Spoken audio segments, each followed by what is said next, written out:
Bismillahirrahmanirrahim. Assalamualaikum warahmatullahi wabarakatuh. Alhamdulillahi wa kafa wassalatu wassalamu ala rasulil mustafa wa ala alihi wa sahbihi wa man iktafa amma ba'd. Alhamdulillah, di waktu yang kurang ideal ini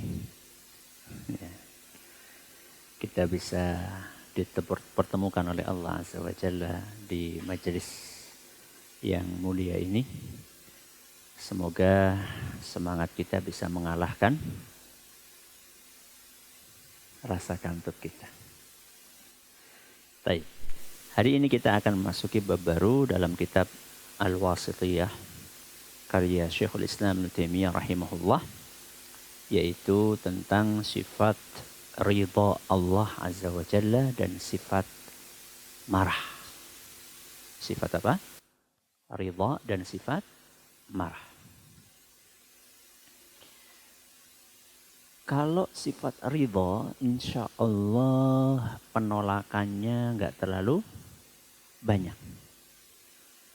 Sifat ridha penolakannya tidak terlalu banyak. Karena itu adalah sesuatu yang bagus lah ya. Kebanyakan dari kita tahu ridho, sayang, kasih itu kan sesuatu yang bagus. Tapi ketika kita berbicara tentang sifat marah, ya, dan sifat marah ini di dalam Al-Quran kadang menggunakan fi'il ghadiba, ya, kadang menggunakan fi'il askhata, sakhita, kadang menggunakan fi'il asifa, falamma asafuna, dan kadang menggunakan fi'il kariha, dan kadang menggunakan fi'il al-maqt, maqata yanqutu. Semuanya bermuara kepada makna marah. Nah, sifat marah ini menurut banyak kalangan tidak pantas bagi siapa? Bagi Allah Subhanahu wa Ta'ala. Karena menurut mereka marah adalah sesuatu yang baik atau buruk? Buruk. Marah sesuatu yang negatif. Ya. Masa sesuatu yang buruk dan negatif disematkan kepada siapa? Kepada Allah Azza wa Jalla. Bagaimana kita menjawab syubhat ini? Bahwa marah itu sesuatu yang buruk sehingga nggak layak bagi Allah Azza wa Jalla. Kita katakan, apakah marah itu tercela secara mutlak?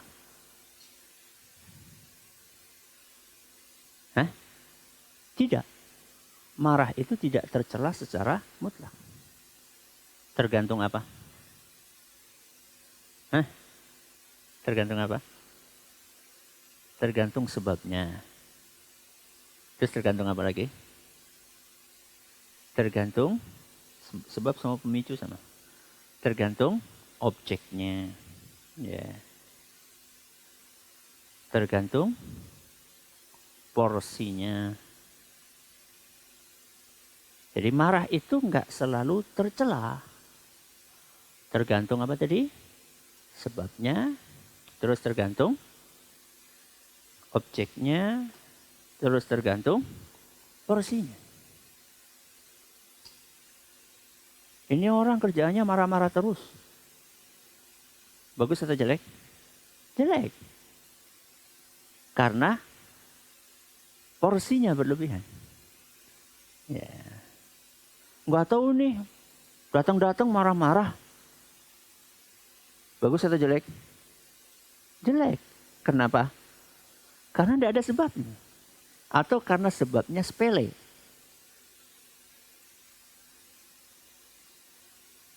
Iya nih, masa bayi dipukulin? Bagus atau jelek? Kenapa? Objeknya nggak pas. Maka marah itu bukan sesuatu yang tercela secara mutlak. tergantung apa tadi? Sebabnya, tergantung objeknya, tergantung porsinya. Allah itu ketika marah tidak mungkin nggak ada sebabnya. Dan tidak mungkin karena sebab yang sepele. Allah itu kalau marah tidak mungkin tanpa sebab. Dan tidak mungkin sebabnya sepele. Tidak mungkin. Nanti kita akan lihat ayat-ayatnya. Objeknya. Allah itu tidak mungkin marah kepada objek yang tidak layak untuk dimarahi. Pasti ketika Allah marah, memang objeknya ini pantas dan layak untuk dimarahi sama Allah. Terus, apa tadi? Porsi. Allah itu enggak pernah marah-marah tanpa sebab dan porsinya berlebihan. Enggak pernah. Makanya kalau orang baca ayat-ayat tentang kasih sayang Allah, tentang ridho Allah, tentang kelembutan Allah, tentang maha halusnya Allah Azza wa Jalla, dibandingkan dengan ayat-ayat tentang kemarahan Allah, lebih banyak mana? Lebih banyak ayat-ayat yang berbicara tentang kasih sayang Allah Subhanahu wa Ta'ala. Bahkan Allah sendiri yang berfirman, sabakat rahmati ghadabi. Terjemahkan.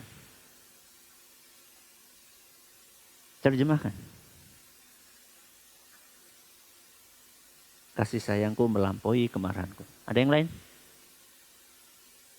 Rahmatku lebih besar daripada marahku. Ada yang lain? Hah? Kasih sayangku mendahului. Emang balapan? Hah? Kasih sayangku lebih dominan daripada kemarahanku. Apa? Kasih sayangku lebih dominan daripada kemarahanku. Jadi Allah itu lebih sering merahmati daripada memarahi. Berarti kan porsinya tidak berlebihan. Ya. Oke. Mari kita membahas ayat yang dibawakan oleh penulis satu persatu. Fadhal. Manil qari'. Assalamualaikum. Allahumma ighfir lana wa li masyayikhina wa li walidina wa lil muslimin ajma'in. Qala al-mu'allif rahimahullahu ta'ala wa qawluhu radhiyallahu anhum wa radu an. Wa qawluhu wa man yaqtul yakfi. Wa qawluhu subhanahu wa ta'ala radhiyallahu anhum wa radu an.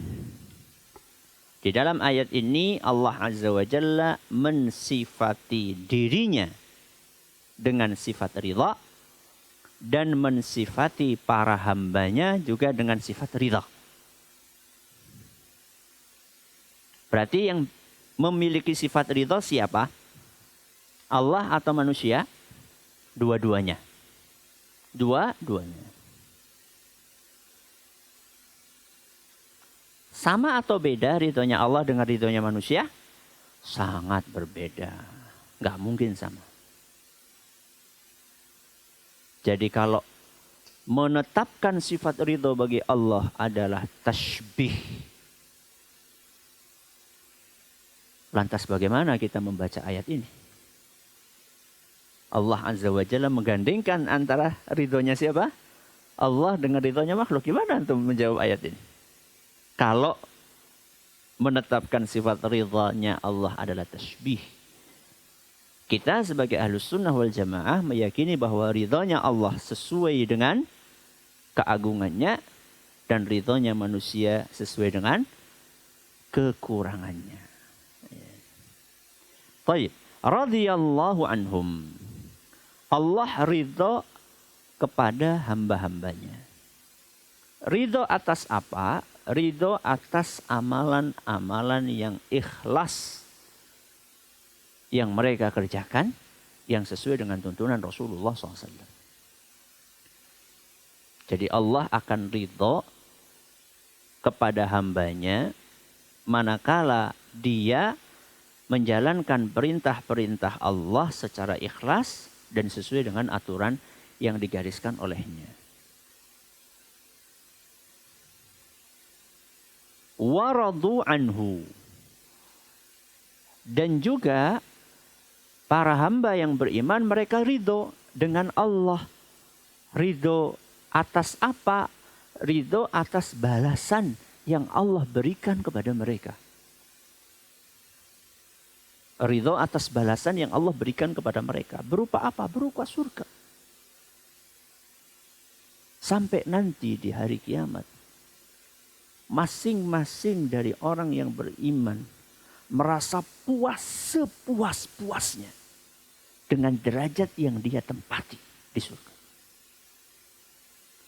Dan masing-masing dari mereka merasa bahwa kenikmatan yang dia dapatkan itulah kenikmatan yang paling tinggi.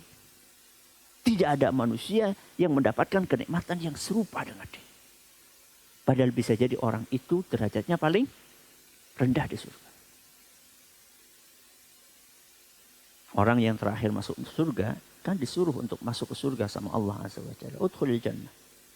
Masuk. Apa jawabannya? Qala ya Rabbi, kaifa adkhuluha? Wa qad nazala an-nasu manazilahum wa akhadhu akhadatihim. Wahai Rabbi, gimana saya bisa masuk surga?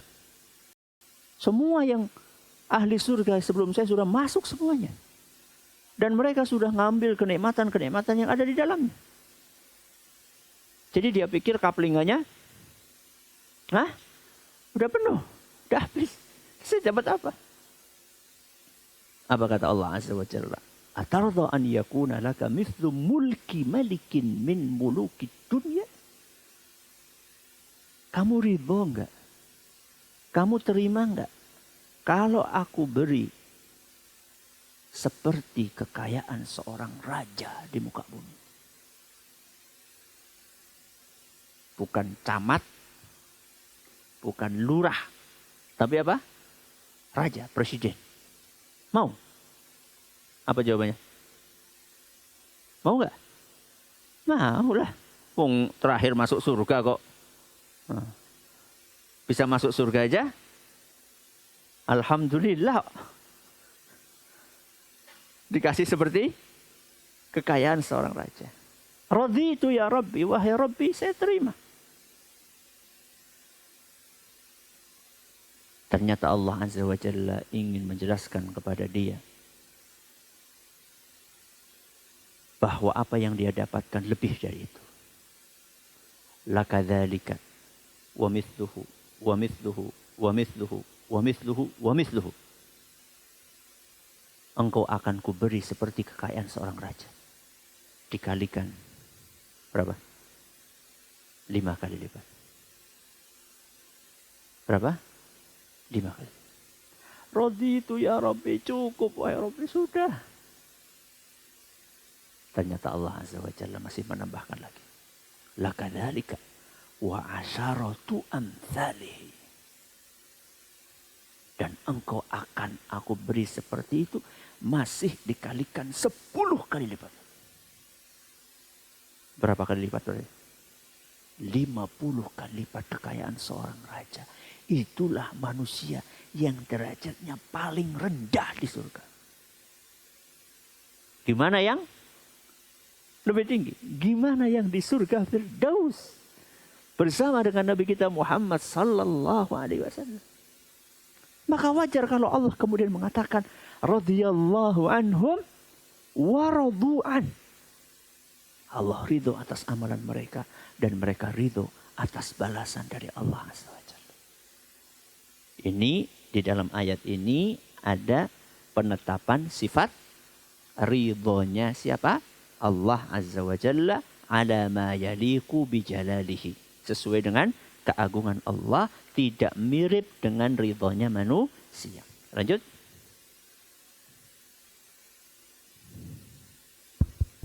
ثم قال رحمه الله وقوله ومن يقتل مؤمنا متعمدا فجزاؤه جهنم خالدا فيها وغضب الله عليه ولعنه. Nah, mana yang perlu kita garis bawahi dari ayat ini?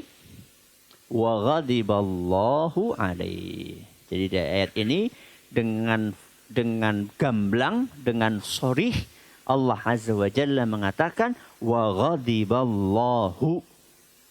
Fa'ilnya ghadiba siapa? Allah. Berarti Allah marah. Marah kepada siapa? Marah kepada wa may yaqtul mu'minan muta'ammidan. Marah kepada orang yang membunuh mukmin secara sengaja.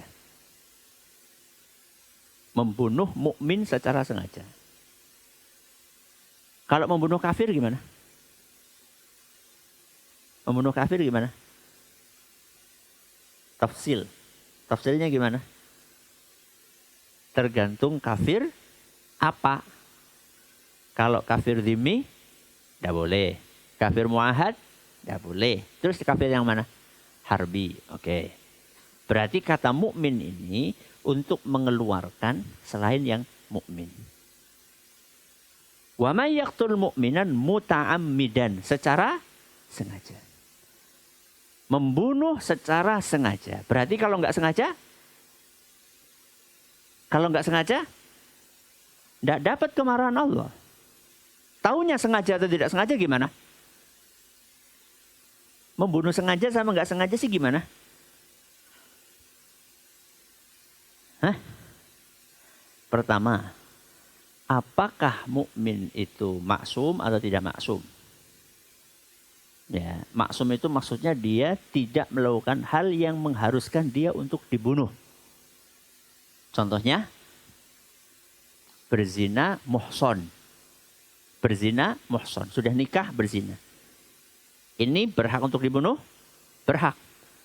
Atau dia melakukan pembunuhan secara sengaja. Maka dia berhak untuk dibunuh secara kisos.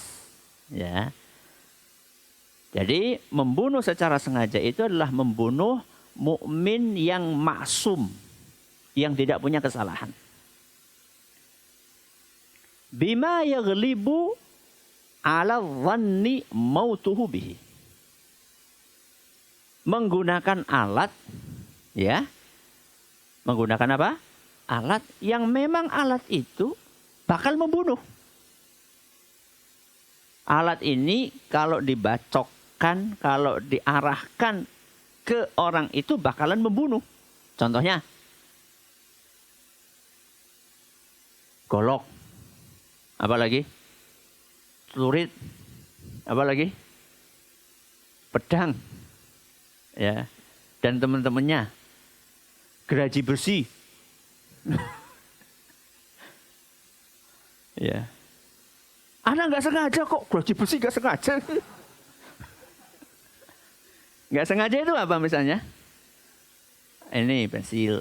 Ya. Rotan. Rotan kan nggak membunuh. Aslinya nggak membunuh. Kok ternyata dipukul membunuh? Ini bukan qatlul amdi. Bukan membunuh secara sengaja. Ya tapi kan mati. Loh, matinya kan bisa karena serangan jantung. Ya, berarti matinya itu bukan karena terkena rotan. Tapi karena qadarullah begitu kena itu pas lagi serangan jantung. Ini bukan qatlul amdi. Kemudian ya'lamuhu. Ya, jadi dia itu tahu bahwa ini manusia. Karena kadang-kadang ada orang membunuh dia nggak tahu itu manusia. Gimana? Di hutan. Di mana? Di hutan. Dia lagi apa? Lagi berburu. Wah, ini kayaknya gede banget tuh pohonnya tuh, goyang-goyang tuh. Ini kayaknya bisa ditembak. Dor, aduh. Kok aduh? Ini pasti bukan apa? Bukan binatang. Gitu. Mati. Dia nggak tahu. Dia taunya cuma apa? Goyang-goyang. Karena kan yang namanya pemburu kan nggak boleh bersuara. Kalau bersuara nanti kabur dulu kan. Kalau dia nanya, itu siapa? Tahu-tahu kan kabur kan. Dia pokoknya, oh ini kesempatan emas ini. Gemuk ini. Ternyata ini apa namanya, orang yang lagi manjat pohon, entah lagi nyari apa madu, entah dia lagi deres. Tahu deres? Deres itu ngambil apa namanya? Nira. Ya, apa? Nira. Air dari aren. Ya, aren. Jadi itu deres namanya. Nyari taib. Jadi wa may yaqtul mu'minan muta'ammidan fajazauhu jahannamu khalidan fiha. Maka dia balasannya adalah neraka jahanam dan dia kekal di dalam. Khalidan fiha. Taib. Kafirkah? Hah? Kafir?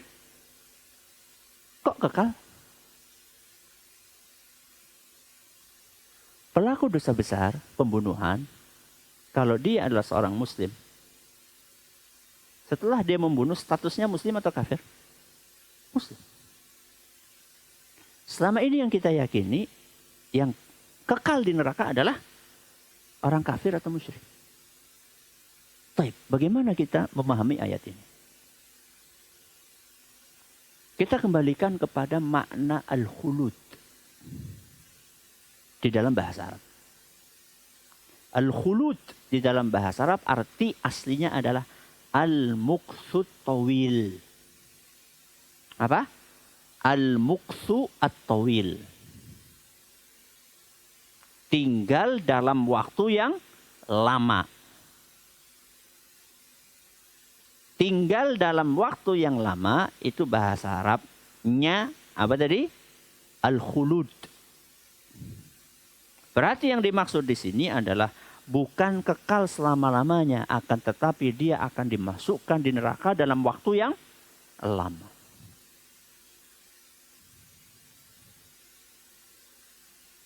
Kenapa kita tafsirkan al-khulud, kekekalan di sini dengan makna bahasanya? Karena ada ayat-ayat dan hadis-hadis lain yang sharih, yang gamblang, dan telah terjadi ijma' ahlus sunnah bahwa muslim pelaku dosa besar tidak kafir dan tidak kekal di neraka. Ayat Al-Quran itu harus dipahami secara komprehensif. Tidak bisa diambil satu ayat kemudian kita tinggalkan ayat yang lain. Atau kita pahami satu ayat dengan pemahaman yang bertentangan dengan ayat-ayat yang lain. Khalidan fiha. Satu, jahannama khalidan fiha. Fajazauhu jahannamu khalidan fiha. Kemudian hukuman yang kedua apa? Wa ghadiballahu alaihi. Dan ini adalah yang perlu kita garis bawahi, syahidnya di sini. Ya. Allah Azza wa Jalla marah kepada dia. Wa la'anahu. Dan ini hukuman yang ketiga dan Allah laknat. Apa artinya laknat? At-tardu wal ib'adu min rahmatillah. Diusir dan dijauhkan dari rahmatnya Allah subhanahu wa ta'ala. Baik, lanjut.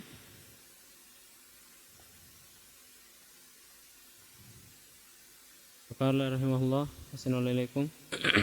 Summa qala rahimahullah, wa qawluhu dzalika bi annahu muttaba'u ma askhatallaha wa karihu ridwanah. Nah, dzalika, hal itu karena mereka adalah ittaba'u ma askhatallah.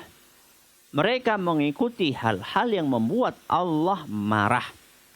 Wa karihu ridwanahu, dan mereka enggak suka dengan keridhaan Allah. Yang perlu kita garis bawahi kalimat yang mana? Askhatallaha. Dia membuat Allah marah. Ya, mereka membuat Allah marah. Jadi di sini ada penetapan sifat as-sukhtu. Sifat marah bagi Allah. Kenapa Allah marah? Dzalika. Ya, kalau kita baca ayat kayak gini, dzalika, itu adalah gara-gara. Maka kita harus tahu itu apa. Bagaimana kita tahunya itu apa? Kita baca ayat sebelumnya. Fakaifa idza tawaffathumul malaikatu yadribuna wujuhahum wa adbarahum. Jadi orang-orang ini, orang-orang kafir ini ketika sedang dicabut nyawanya oleh Allah Azza wa Jalla. Malaikat yang ditugasi untuk mencabut menampar muka-muka mereka dan punggung-punggung mereka.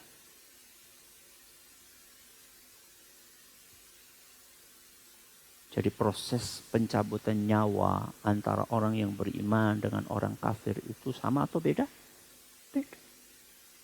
Wan-nazi'ati gharqa. Terus wan-nasyitati nashta.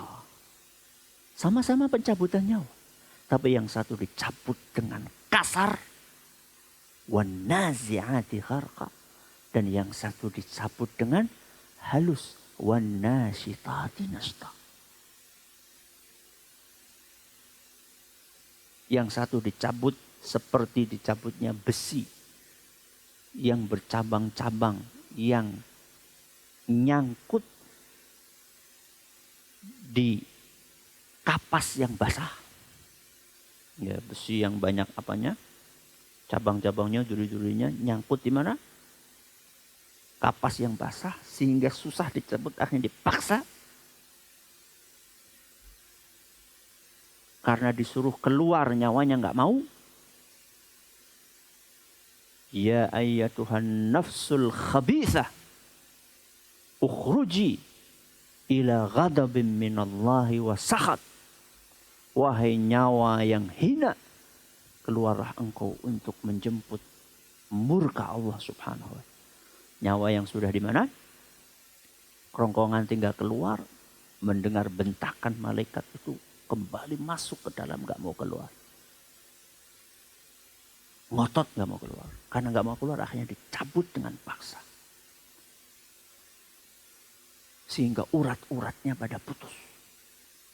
Masih ditambahi, ditampar mukanya oleh malaikat. Kenapa mereka seperti itu? Dijelaskan. Dzalika bi annahum muttaba'u ma askhatallah. Karena selama hidupnya mereka melakukan hal-hal yang membuat Allah marah. Apa itu? Tenggelam di dalam dosa dan maksiat. Jadi bukan sekedar berbuat maksiat, tapi mereka tenggelam. Al-inhimak. Tenggelam di dalam maksiat dan tidak tergerak untuk memperbaiki diri. Apakah orang yang beriman gak pernah berbuat dosa? Hah? Pernah. Bedanya apa? Mereka itu tergerak untuk terus pengen memperbaiki diri. Pengen bertaubat, pengen beristighfar. Motivasi untuk memperbaiki diri, untuk bertobat, untuk beristighfar ini mahal banget. Sebagai modal kita untuk menjemput ampunan dari Allah subhanahu wa ta'ala. Wa karihu ridwanahu. Dan mereka gak suka dengan keridhaan Allah. Kok bisa? Keridhaan Allah itu kan sesuatu yang indah. Kenapa mereka gak suka? Makanya kata para ulama maksudnya adalah mereka gak suka melakukan hal-hal yang mendatangkan keridhaan Allah. Jadi bukan merekanya nggak suka dengan keridhaan Allah. Karena keridhaan Allah itu sesuatu yang bagus, sesuatu yang enak. Kenapa mereka nggak suka? Mereka bukan nggak suka dengan keridhaan Allah. Tapi mereka nggak suka dengan hal-hal yang mendatangkan keridhaan Allah. Apa itu? Ibadah. Menjalankan perintah Allah, menjauhi larangannya. Mereka nggak suka itu. Kenapa? Karena beban. Padahal kalau mereka paham menjalankan perintah-perintah Allah, beribadah, itu akan mendatangkan ketenangan. Dan harusnya orang itu ketika tenang dia akan suka. Cuman memang ibadah nggak ujuk-ujuk bisa mendatangkan ketenangan. Ada apanya? Ada prosesnya. Ya. Yang hadir tausiah tadi pagi masih ingat prosesnya apa? Harus ada? Harus ada pemaksaan. Terus? Habis itu? pembiasaan, terus menjadi kebutuhan, dan yang terakhir akan menjadi kenikmatan. Yang pertama apa? Pemaksaan. Yang kedua, menjadi kebiasaan, terus menjadi kebutuhan, baru yang terakhir kenikmatan. Jadi orang itu bisa sampai level menikmati ibadah itu melalui proses-proses yang tadi saya sebutkan. Yang pertama harus ada paksaan. Kita harus memaksa diri kita. Siang-siang kayak gini enaknya apa? Tidur. Sama, Anda juga sukanya tidur kalau siang. Kayak antum sama. Tapi kenapa kok kita memaksa diri untuk tidak tidur? Karena kita pengen dapat ilmu yang bermanfaat. Harus ada pemaksaan di situ. Karena nafsu kita siang-siang kayak gini pengennya tidur. Tapi kondisinya menuntut kita untuk belajar. Maka kita paksa nafsu kita. Oke? Setelah kita memaksa maka akan menjadi sebuah kebiasaan. Subuh-subuh bangun tidur itu harus dipaksa. Terutama kita-kita yang sudah mukallaf. Ya, kita-kita yang sudah mukallaf harus kita paksa bangun. Ngantuk bagaimana kita paksa. Setelah kita mengalami proses pemaksaan diri ini, baru kemudian akan menjadi sebuah kebiasaan. Apa tandanya kebiasaan? Kebiasaan itu tandanya di jam itu kita kok otomatis bangun. Itu berarti sudah menjadi kebiasaan. Ya. Kalau azan misalnya jam 4:30, otomatis jam 4:30 bahkan sebelum itu sudah bangun. Ya, sengantuk apapun jam segitu bangun. Berarti sudah menjadi kebiasaan. Baru kemudian naik ke level kebutuhan. Naik ke level kebutuhan itu apa indikatornya? Indikatornya kalau kita nggak melakukan maka ada sesuatu yang kurang dalam hidup kita. Kalau kita sudah terbiasa membaca Al-Quran setiap hari minimal berapa? 1 juz. Kok yang 1 juz ini nggak dibaca, maka ada sesuatu yang hilang dari diri kita. Kalau kita sudah terbiasa untuk sholat tahajud di malam hari, kok kelewat 1 malam, di pagi harinya ada sesuatu yang hampa di dalam hati kita. Itu berarti sudah masuk level kebutuhan. Baru setelah itu naik ke level kenikmatan.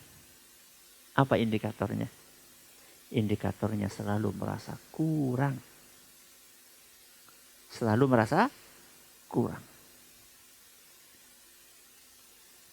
Imamnya sholat, suratannya pendek. Ya, kenapa? Pendek. Pengennya panjang. Sudah sampai level itu belum? Hah? Yang ada kalau imamnya panjang. Ya. Begitu Allah. Allah din amin. Yasin. Yasin. Ya. Atau surat Al-Jumu'ah misalnya. Surat Jumu'ah. Emang gak ada surat yang lain apa? Kalau kita sudah imamnya baca Al-Jum'ah, kemudian dalam hati kita, alhamdulillah, ini yang Anda tunggu-tunggu. Itu berarti sudah level apa? Menikmati. Yeah. Berapa lama Ustaz kita bisa menjalani proses ini sampai level menikmati? Tergantung taufik dari Allah SWT. Tergantung apa? Taufik dari Allah. Ada sebagian ulama mengatakan ta'adzabtu biqiyamil laili 20 sana wa taladzaztu bihi 20 sanatan ukhra. Aku tersiksa tahajud selama 20 tahun. Dan setelah itu aku menikmati tahajud selama 20 tahun berikut. Bayangkan. Prosesnya berapa tahun? 20 tahun. Ya Allah Ustaz, itu ulama Ustaz. Iya ulama. Bagaimana dengan Kita Ustaz. Kan anu udah bilang, tergantung taufik dari Allah. Mungkin nggak antum 1 tahun prosesnya. Mungkin. Tergantung taufik dari Allah. Baik. Lanjut. Bismillah. Thumma qala rahimahullahu ta'ala. Wa qawluhu falamma asafuna intaqamna minhum. Naam. Falamma asafuna intaqamna minhum. Mana syahidnya? Asafuna. Nah, di situ siapa? Allah Azza wa Jalla. Ketika mereka membuat aku marah, intaqamna minhum. Maka aku pun menimpakan hukuman yang paling keras kepada mereka. Al-intiqam itu adalah asyaddul uqubah.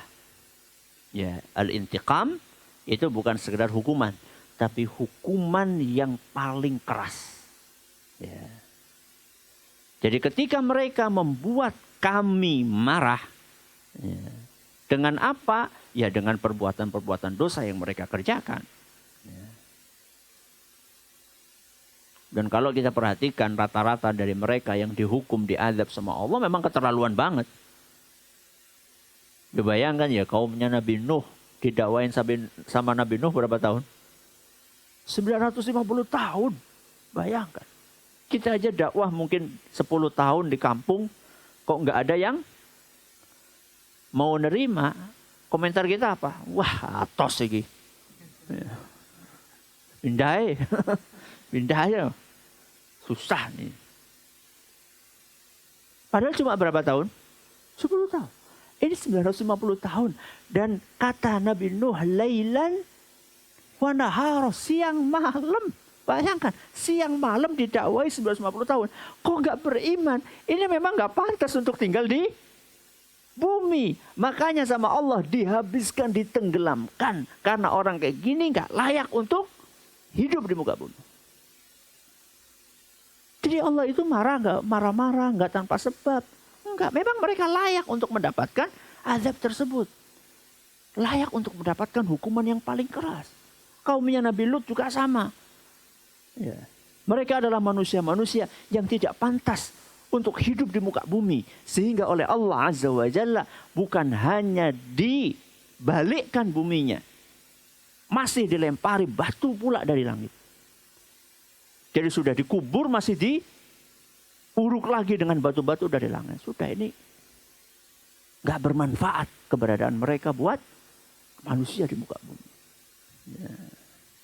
Nas'alullah as-salamah wal afiyah. Lanjut. Wa qawluhu walakin karihallahum bi'athahum fathabbatahum. Naam. Walakin karihallahum bi'athahum. Namun Allah subhanahu wa ta'ala tidak suka dengan keberangkatan mereka. Maka Allah azza wa jalla bikin mereka males untuk berangkat. Ini lagi ngomongin siapa? Orang-orang munafik. Lagi ngomongin orang-orang munafik. Jadi Allah subhanahu wa ta'ala itu nggak suka kaum munafikin ikut berangkat jihad. Walaupun Allah mewajibkan secara syar'an mereka untuk berangkat. Karena mereka kan statusnya secara lahiriah sebagai muslim. Ya. Walaupun hatinya mereka munafik. Tapi lahiriahnya adalah muslim. Sehingga mereka mendapatkan perintah untuk berangkat jihad. Tapi aslinya qadaan Allah nggak suka. Kenapa Allah nggak suka? Dijelaskan di dalam ayat sesudahnya. Lau kharaju fikum ma zadukum illa khabala. Kalau sampai orang-orang munafik itu tetap berangkat, maka sejatinya mereka itu hanya akan gembosi. Kenapa? Gembosi. Makanya berapa kali ada cerita ketika kaum munafikin ikut berangkat dengan kaum muslimin, apa yang mereka lakukan? Di tengah jalan mereka balik dan jumlahnya lumayan. Ini kan gembosi. Ngajari yang lain ikut balik. Mendingan dari awal nggak usah ikut aja. Toh warang burung. Toh juga bakalan apa? Nggak berangkat, nggak ikut perang. Kalaupun perang juga nggak ikut di sop paling depan. Ya. Dia di barisan paling belakang. Ya. Kalau menang ikut dapat ghanimah, kalau kalah kabur duluan. Penyakit ini. Jadi Allah nggak suka. Fathabbatahum. Maka Allah pun bikin mereka jadi malas untuk berangkat. Ya. Padahal secara fisik mereka mampu. Ya. Sehat walafiat, nggak ada halangan. Cuman secara hati memang sama Allah Azza wa Jalla dibikin mereka enggan untuk berangkat. Karena keberangkatan mereka akan merugikan kaum muslimin. Dan syahidnya di sini yang perlu kita garis bawahi adalah kalimat apa? Karihallah. Allah membenci. Lanjut. Assalamualaikum. Tsumma qala rahimahullahu wa qawluhu kabura maqtan 'inda Allahi an taqulu ma la taf'alun. Nah. Selanjutnya Allah Subhanahu wa taala berfirman kabura maqtan. Allah Azza wa Jalla sangat marah. Ya. Allah sangat marah. Kemarahan Allah amat besar. Kabura. Kepada siapa? Antaqulu ma la taf'alun. Kepada kalian apabila kalian mengucapkan sesuatu yang tidak kalian kerjakan. Yang tidak kalian kerjakan. Jadi ini ada sebab nuzulnya. Ya, ada sebab turunnya ayat ini. Jadi orang-orang yang beriman sebelum diturunkannya syariat jihad, mereka minta kepada Rasulullah Sallallahu Alaihi Wasallam agar Allah menurunkan amalan yang paling utama untuk mereka kerjakan. Jadi mereka pengen amalan yang istimewa untuk mereka amalkan. Ternyata yang diturunkan setelah itu oleh Allah Subhanahu Wa Taala adalah jihad fisabilillah. Dan jihad fisabilillah ini berat atau ringan? Berat. Ya. Jihad itu dengan pedang atau dengan pena? Dengan dua-duanya. Mana yang berat? Dua-duanya berat. Dengan pedang berat. Kalau mentalnya nggak kuat, bisa pingsan. Gimana nggak pingsan? Ngelihat ada tangan putus,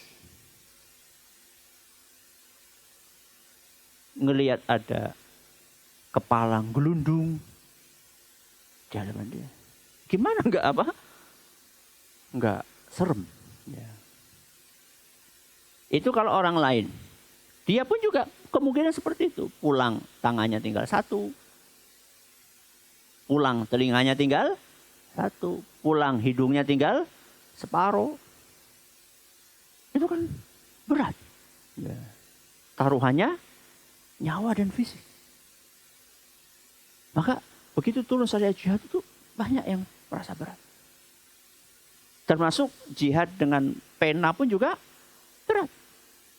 Di mana beratnya? Hah? Kita harus korban. Korban apa? Korban pikiran, korban waktu, korban tenaga, korban perasaan. Jadi jangan dipikir jadi ustadz itu selalu enak terus. Korban perasaan, kadang-kadang lagi ngajar pada ngantuk gitu kan.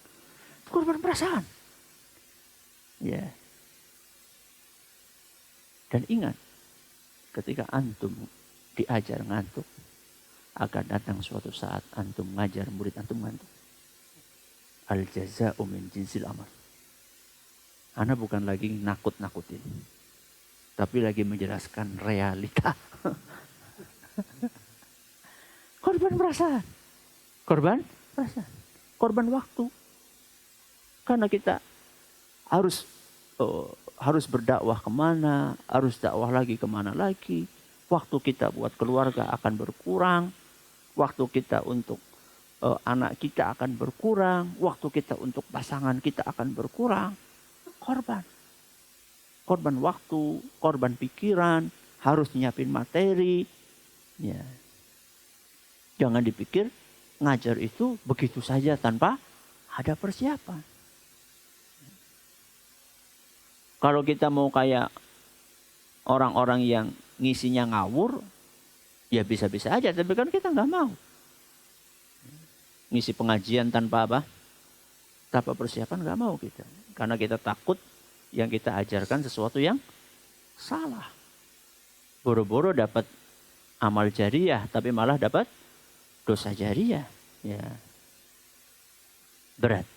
Maka kemudian ketika mereka merasa berat dengan syariat jihad tadi, Allah Azza wa Jalla mengingatkan, kabura maqtan indallahi an taqulu ma la taf'alun. Allah marah sekali apabila kalian mengucapkan sesuatu dan kalian tidak konsisten untuk mengamalkannya. Kalian yang minta untuk dikasih amalan yang istimewa, ini sudah aku kasih. Kenapa kalian merasa berat untuk mengerjakan amalan tersebut? Taib. Kita perhatikan sifat-sifat ini. Berarti sudah ada berapa sifat? Coba kita hitung. Ayat yang pertama sifat apa? Ridha. Ayat kedua sifat al-ghadab. Ayat ketiga sifat as-sukht. Ayat keempat sifat al-asf atau al-asaf. Kemudian ayat yang kelima sifat al-karahah. Dan yang terakhir ayat keenam sifat al-maqt. Sifat-sifat ini termasuk sifat dzatiyah atau sifat fi'liyah? Hah? Fi'liyah. Kenapa?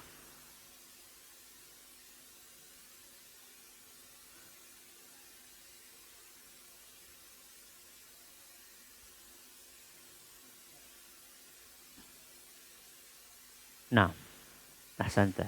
Karena Allah punya sifat itu atau melakukan hal itu tergantung masyiahnya Allah. Tergantung apa? Masyiahnya Allah. Mata sya'a, idza sya'a, kaifa yasha. Ya, Allah itu melakukan sifat-sifat ini tergantung kapan berkehendak, kemudian bagaimananya tergantung kehendak Allah, dan apabila berkehendak maka Allah akan melakukan.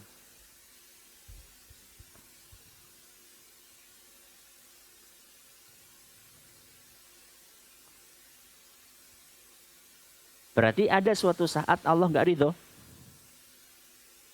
Iya atau tidak? Iyalah. Ada suatu saat Allah nggak marah? Iyalah. Jadi sifat fi'liyah itu adalah bisa kita kasih kebalikannya. Ya, Allah sifat fi'liyah itu bisa kita kasih apanya? Kebalikannya. Jadi Allah ridho. Ini sifat apa? Fi'liyah. Apa kebalikannya ridho? Enggak ridho. Enggak ridho. Sifat marah. Ada suatu saat Allah enggak marah. Ya. Kalau sifat dzatiyah enggak seperti itu. Kalau sifat dzatiyah itu terus melekat dalam diri Allah. Dan enggak bisa kita kasih kebalikannya. Contoh sifat dzatiyah. Al-ilmu. Apa? Al-ilmu. Allah itu maha mengetahui. Apakah suatu saat Allah tidak mengetahui? Nah, Allah tahu terus. Allah punya ilmu terus. Ini sifat dzatiyah. Contoh yang lain. Al-hayatu. Apa? Al-hayat. Allah maha hidup. Allah punya sifat hidup. Apakah suatu saat Allah nggak hidup? Ya enggak mungkin lah. Ya, Allah pasti hidup terus. Ya, ini namanya sifat dzatiyah. Apa lagi? Al-uluwu. Apa al-ulu? Tinggi. Ya, sifat ketinggian Allah. Apakah suatu saat Allah rendah? Rendah. Sampai kapanpun Allah tinggi. Bahkan ketika Allah turun pun, Allah tetap tinggi. Kok bisa? Jangan masuk dalam kaifiyah. Kok bisa? Kok gimana? Gak masuk akal. Jangan masuk kaifiyah. Kaifiyah itu gak boleh ditanyakan. As-su'alu anhu bid'ah. Bertanya tentang kaif adalah bid'ah. Karena Allah gak pernah jelaskan kaifiyahnya. Tapi ada kaifiahnya. Seperti apa bentuknya, seperti apa caranya, itu ada. Tapi Allah nggak jelaskan sama kita. Maka jangan ditanyakan. Istiwa.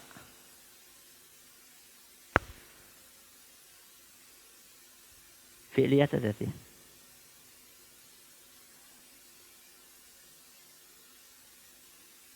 Apakah suatu saat Allah tidak beristiwa? Hah? Lu ayatnya kan jelas. Tsummastawa. Berarti ada saatnya Allah tidak beristiwa. Berarti itu sifat apa? Fi'liyah. Ya. Jadi kalau sifat fi'liyah itu tergantung apa tadi? Masyiahnya Allah dan bisa dibikin apanya? Kebalikannya, lawannya itu bisa. Baik, kita cukupkan sampai di sini. Bab selanjutnya kita akan bahas di sesi yang kedua insya Allah. Masih sisa sekitar 10 menit. Ada pertanyaan silahkan. Ya. Waalaikumsalam warahmatullahi wabarakatuh.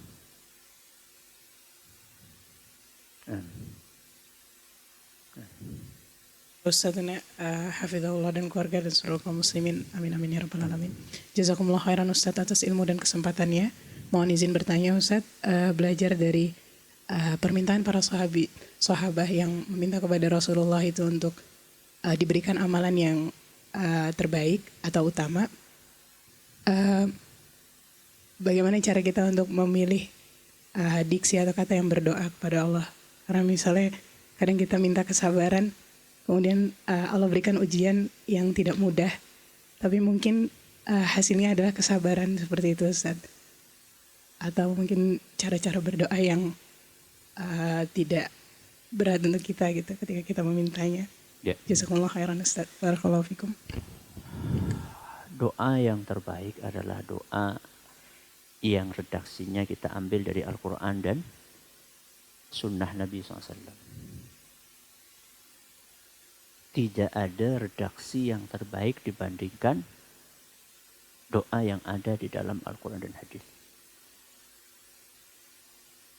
Rasulullah SAW melarang kita untuk al-i'tida fi doa.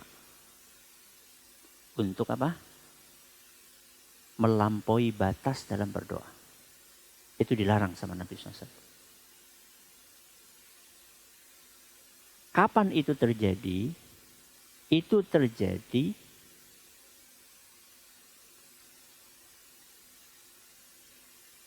bisa jadi, ya, sangat mungkin itu terjadi ketika kita pakai redaksi sendiri. Walaupun tidak selalu redaksi sendiri mengandung unsur melampaui batas. Tapi itu sangat mungkin terjadi ketika kita bikin redaksi doa sendiri. Sebaliknya itu nggak mungkin terjadi kalau redaksinya dari Al-Quran dan hadis. Nggak mungkin. Kalau redaksinya dari Al-Quran dan hadis. Makanya ketika kita minta sabar, doa yang paling baik adalah doa yang ada dalam Al-Quran. Allahumma afrigh alaina sabra wa thabbit aqdamana wansurna 'alal qaumil kafirin.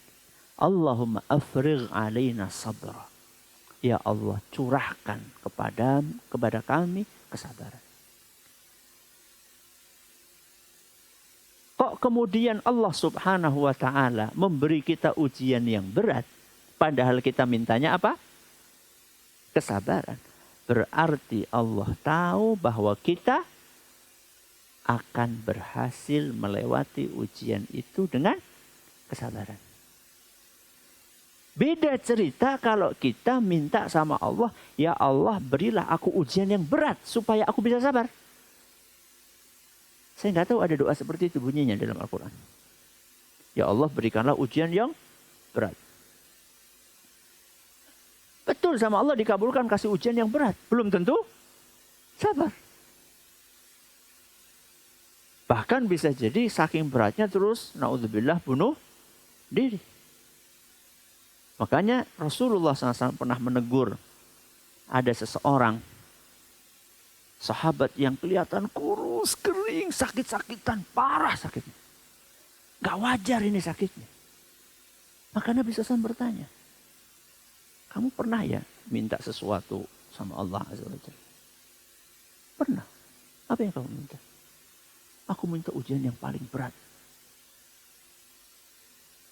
Supaya nanti di hari kiamat aku sudah tidak lagi diuji sama Allah Azza wa Jalla. Aku minta kepada Allah, ya Allah, seandainya memang aku akan dihukum di hari kiamat, maka segerakanlah hukuman itu di dunia saja. Supaya nanti di akhirat saya sudah tidak akan dihukum lagi. Sebenarnya motivasinya kan baik kan. Hukuman di dunia kan tetap nggak akan sebanding dengan hukuman di akhirat. Tapi Nabi SAW salahkan orang itu. Hala sa'alta Allah al-afiyah. Kenapa kamu nggak minta afiat saja sama Allah Subhanahu wa ta'ala? Minta saja keselamatan kepada Allah. Dan itu yang kita baca setiap pagi dan setiap sore. Allahumma inni as'aluka al-afwa wal-afiyata fi dunya wal-akhirah. Allahumma inni as'aluka al-afwa wal-afiyata fi dini wa dunyaya wa ahli wa mali. Allahumma astur awrati wa amin rawati. Allahumma ahfadni min baini yadayya wa min khalfi wa an yamini wa an shimali wa min fawqi wa a'udzu bi 'azamatika an ughtala min tahti. Kita diajari untuk minta afiah kepada Allah Subhanahu wa ta'ala. Ustaz, kalau kita sudah minta afiah ternyata dapat ujian gimana? Gimana? Allah tahu bahwa kita bisa melewati ujian itu dengan izin Allah Subhanahu wa ta'ala. Baik. Ada yang lain? Fadhal.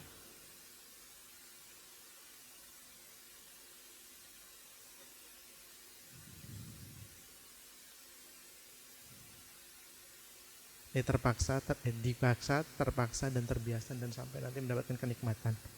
Berkaitan dengan dipaksa itu internal dan eksternal, Ustaz. Atau internal saja. Kemudian kalau semuanya memaksa, kemarin kita sebagai orang yang memiliki atau sebagai guru itu kapan batasan kita memaksa, Ustaz? Jazakallahu khairan. Memaksa itu ya internal dan eksternal. Internal dari kita memaksa nafsu kita untuk tunduk. Ya. Eksternal seperti Rasulullah SAW mengarahkan orang tua ketika anaknya sudah umur berapa? 10 tahun dan tidak mau sholat. Apa kata Nabi SAW? Wadribuhum alaiha, itu kan memaksa. Pukul. Ya. Tapi tentunya ketika itu bersifat eksternal, kita harus memperhatikan apakah memang orang yang kita paksa itu sudah layak untuk mendapatkan paksaan atau tidak. Ya. Berarti kalau masih 5 tahun, 6 tahun berarti enggak. Bahkan 7 tahun belum boleh dipaksa. Kan umur berapa? 10 tahun baru pemaksaan. Ya. Kemudian sebelum kita memberikan paksaan itu, alangkah baiknya seandainya anak ini diberi wejangan dulu. Ya. Jadi kenapa harus sholat? Ya, kenapa harus puasa? Kenapa nggak boleh A, B, C, D? Dijelaskan dulu. Supaya harapannya akan muncul motivasi dari diri dia sendiri. Dan biasanya orang yang melakukan sesuatu karena motivasi dari dalam dirinya, itu biasanya akan lebih ringan untuk menjalankan hal tersebut dibandingkan kalau dia melakukannya akibat dari adanya apa tadi? Paksaan. Jadi dilihat umurnya, kemudian didahului dengan wejangan terlebih dahulu. Nah, silakan. Waalaikumsalam. Jazakumullah khairan atas kesempatannya. Semoga Allah senantiasa menjaga dan memberkahi Ustadz, keluarga, dan seluruh kaum muslimin. Izin bertanya 2 pertanyaan, Ustadz. Yang pertama, terkait materi hari ini, Ustadz Hafidzakumullah mengatakan bahwa proses itu lamanya tergantung taufik Allah. pertanyaan Ana, adakah katalis kita dalam mendapat taufik Allah, Ustaz? Kemudian yang kedua terkait materi sebelumnya, Ustaz, qadarullah kemarin karena tidak ada waktu bertanya, Ana izin bertanya di sekarang. Ana mengenal seorang yang berpikir jika dia dulu bisa memilih, maka dia memilih tidak hidup. Karena jika hidup maka akan berdosa dan berpotensi masuk neraka. Jadi dia merasa hidup itu beban karena ada potensi masuk neraka seperti Ustadz. Bagaimana cara menggabungkan pemikiran beliau ini dengan sifat rahmah Allah yang kita pelajari? Ustadz, jazakumullah khairan. Nah, bagaimana supaya kita bisa dapat taufik dari Allah Azza wa Jalla? Yang pertama, kita harus berusaha. Yang kedua, kita harus berdoa. Menggabungkan antara usaha dengan doa. Jadi taufik Allah Azza wa Jalla itu akan dekat dengan hamba-hambanya yang maksimal dalam berusaha. Dan sering berdoa kepada Allah. Semakin banyak ketaatan yang kita kerjakan, semakin banyak dosa yang kita tinggalkan, maka taufik Allah semakin dekat kepada kita. Berarti sebaliknya, semakin banyak perintah Allah yang kita tinggalkan dan semakin banyak dosa yang kita kerjakan, maka taufik Allah akan semakin menjauh dari kita. Jadi sampai dalam kita memilih, ayo ikhwah. Ketika kita memilih, itu enggak mesti pilihan kita itu pas, enggak mesti. Ya. Memilih tempat belajar, memilih tempat bekerja, memilih pasangan, memilih rumah, memilih lingkungan, itu belum tentu kita itu pas dalam memilih. Kadang-kadang kita itu menyesal kenapa memilih ini. Itu berarti kita enggak dapat taufik dari Allah untuk memilih. Maka supaya kita dapat taufik dari Allah dalam memilih, kita harus mendekat kepada Allah dengan apa yang saya katakan tadi. Menjalankan perintah, menjauhi larangan, dan berdoa. Berdoa. Alhamdulillah setiap hari kita itu berdoa, ihdinas siratal mustaqim. Itu kan minta taufik, minta hidayah, minta petunjuk.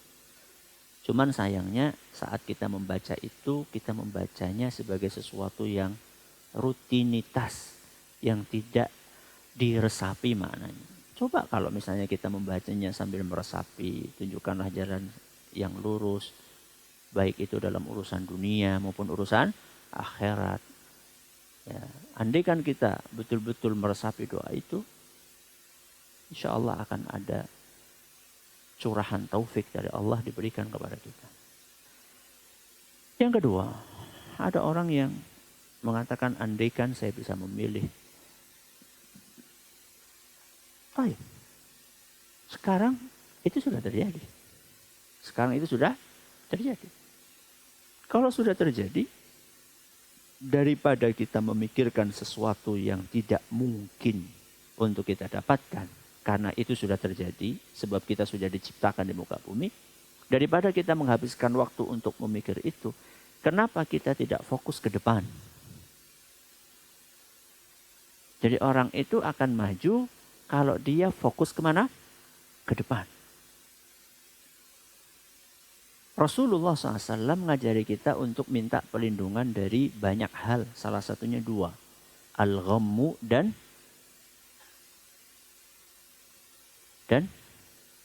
al-hammu wal hazan. Maaf.